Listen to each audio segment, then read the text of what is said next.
السلام علیکم ورحمۃ اللہ وبرکاتہ۔ آج ہم اردو کا 5واں سبق پڑھیں گے۔ 2 کلاس کی اردو کا 5واں سبق، شاہ عبداللطیف بھٹائی۔ سبق کا نام کیا ہے؟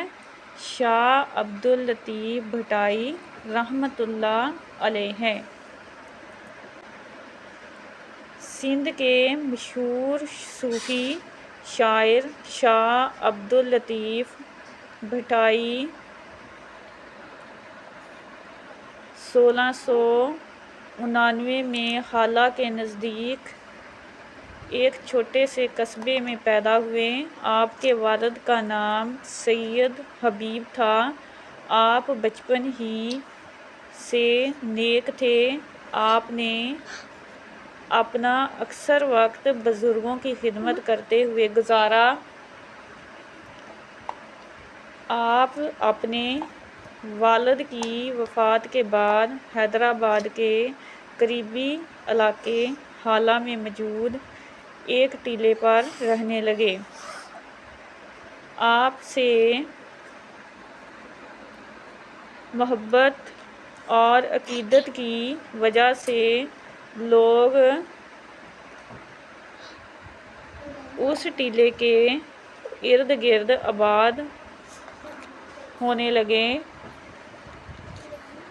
اس طرح یہاں ایک نئی بستی بن گئی جسے بھٹ شاہ کا نام دے دیا گیا۔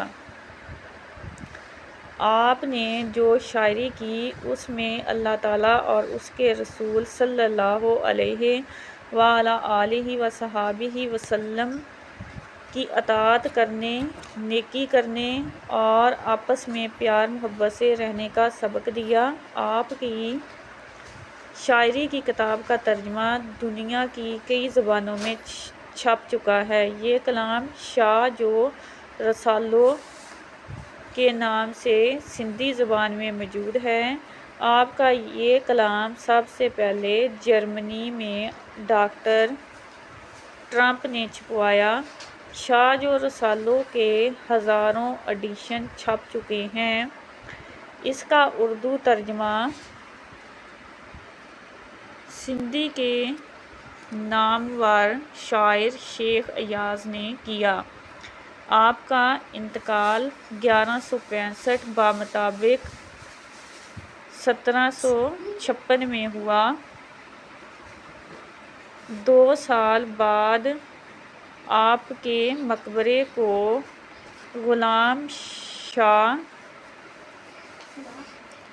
کلوڑوں نے تعمیر کروایا۔ یہ جو جس سن میں 1756 میں مقبرہ تعمیر کروایا اور 1165 میں وفات پائی تھی۔ یہاں ہر سال 16 صفر کو آپ کا عرس بڑی عقیدت سے منایا جاتا ہے۔ آپ کے مزار کے پاس ایک علمی ادارہ، عجائب گھر اور دستکاری مرکز بھی قائم کیا گیا ہے۔ آگے ہے اس کی مشق۔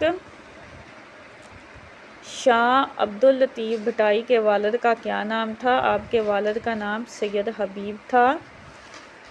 شاہ عبداللطیف بھٹائی کس زبان کے شاعر تھے؟ سندھی زبان کے شاعر تھے۔ شاہ جو رسالوں کا اردو ترجمہ کس شاعر نے کیا؟ تو یہ سندھی کے نامور شاعر شیخ ایاز نے کیا۔ آگے ہے شاہ جو رسالوں کا سب سے پہلے کس زبان میں ترجمہ کیا گیا؟ تو جرمن زبان میں ترجمہ کیا گیا۔ آپ کا عرس ہر سال کس تاریخ کو منایا جاتا ہے؟ تو آپ کا عرس ہر سال 16 صفر کو بڑی عقیدت سے منایا جاتا ہے۔ آگے ہے خالی جگہوں میں درست لکھیے۔ شاہ عبداللطیف بھٹائی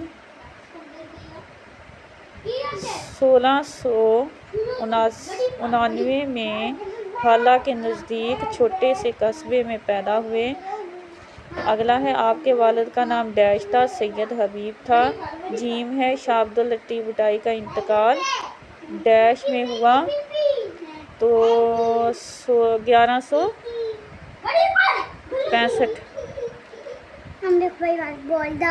میں ہوا۔ شاہ عبداللطیف بھٹائی سندھی زبان کے ڈیش تھے، شاعر تھے۔ شاہ جو رسالو ڈیش زبان میں ہے، سندھی زبان میں ہے۔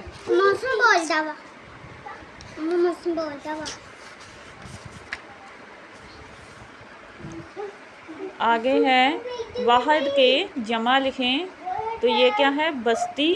اس کا بستی کا جمع کیا ہوگا؟ بستیاں۔ زبان، زبانوں۔ نام، ناموں۔ سال، سالوں۔ بزرگ، بزرگوں۔ آگے ہے ہمارے پاس خوش خط لکھیے۔ خوش خط لکھنے میں کیا ہے؟ شاہ جو رسالو، اس کو خوش خط لکھنا ہے۔ موجود، صوفی، شاعر، بزرگ۔ آگے ہیں ان الفاظ کے جملے لکھیے۔ زبان، شاہ جو رسالو سندھی زبان میں ہے۔ جرمنی، تو شاہ جو رسالو کا جو ترجمہ ہے وہ کس میں ہوا تھا؟ جرمنی زبان میں ہوا تھا، ٹھیک ہے۔ آپ کے کلام کا ترجمہ جرمنی زبان میں ہوا تھا، یہ جملہ بن سکتا ہے۔ شاعر، شاہ عبداللطیف بھٹائی سندھ کے مشہور صوفی شاعر تھے۔ احترام، ہمیں بڑوں کا احترام کرنا چاہیے۔ پیدا، شاہ عبداللطیف بھٹائی حالانکہ چھوٹے سے قصبے میں پیدا ہوئے، تو یہ تھے جملے، ٹھیک ہے۔ اگر کسی نے آن لائن ٹیوشن پڑھنی ہو تو پلیز کمنٹ کریں، میں آن لائن ٹیوٹر ہوں۔